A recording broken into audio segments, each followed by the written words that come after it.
করতেন। যখন তিনি মুসলমানদের প্রাণকেন্দ্র বায়তুল মুকাদ্দাস জয় করার জন্য বের হচ্ছিলেন, সেই সময় তার পরিহিত জামায় 17টি তালি লাগানো ছিল। যখন তিনি তালিযুক্ত জামা পরিহিত অবস্থায় জেরুজালেমের উদ্দেশ্যে রওনা হয়েছিলেন, সাহাবাদের মধ্যে থেকে কেউ একজন হযরত আলী রাদিয়াল্লাহু তাআলা আনহুকে বললেন, ইয়া আলী, হযরত ওমর রাদিয়াল্লাহু তাআলা আনহুকে বলুন অন্তত আজকের দিনে তালিযুক্ত কাপড় খুলে একটু ভালো কাপড় পরিধান করার জন্য, কারণ তিনি ইহুদি খ্রিস্টানদের দেশে যাচ্ছেন। তারা হয়তো আমিরুল মুমিনিনকে দেখে বিরূপ মন্তব্য করতে পারে।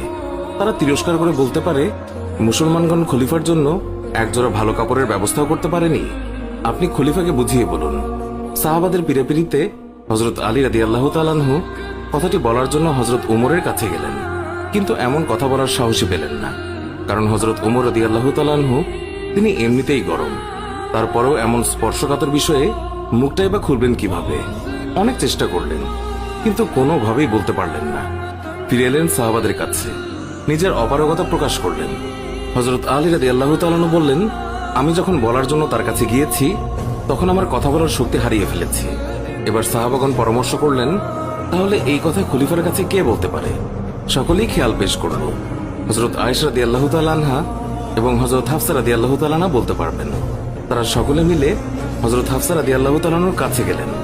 হযরত হাফসা রাদিয়াল্লাহু তাআলা আনহা বললেন, আমি রাসূলুল্লাহ সাল্লাল্লাহু আলাইহি ওয়াসাল্লামের স্ত্রী এবং খলিফা ওমরের মেয়ে, কিন্তু আমার পিতাকে এই কথা বলার সাহস আমার নেই। আমি এই কথা বলতে পারবো না।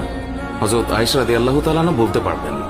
সাহাবায়ে কেরাম হযরত আয়েশার কাছে দরখাস্ত করলেন। অতঃপর তিনি হযরত ওমর রাদিয়াল্লাহু তাআলা আনহুকে ডেকে পাঠালেন।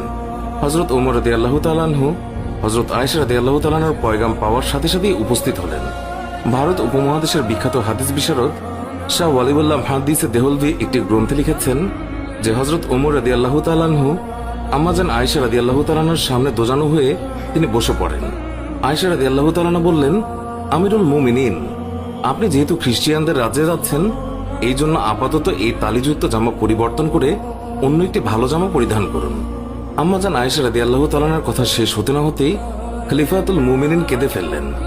আয়েশাকে বললেন, আম্মা, আপনি কি আমাকে রাসূলুল্লাহ সাল্লাল্লাহু আলাইহি ওয়াসাল্লাম থেকে দূরে সরিয়ে রাখতে চাচ্ছেন?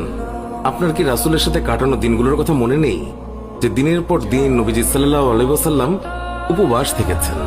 3 দিন পর্যন্ত নবীজি সাল্লাল্লাহু আলাইহি ওয়াসাল্লামের চুলায় আগুন জ্বলেনি। হে আয়েশা, আপনার কি সেই দিনগুলোর কথা মনে নেই যে নবীজি সাল্লাল্লাহু আলাইহি ওয়াসাল্লাম তালিযুক্ত কাপড় পরিধান করেছেন? আম্মাজান, ওমর এই ছেঁড়াফাটা তালিযুক্ত পোশাক পরে যে স্বাদ অনুভব করে তা বোঝানো সম্ভব নয়। ওমর আর অন্য কিছুতে এমন স্বাদ অনুভব করে না। সিরাতের কিতাবসমূহে লিপিবদ্ধ হয়েছে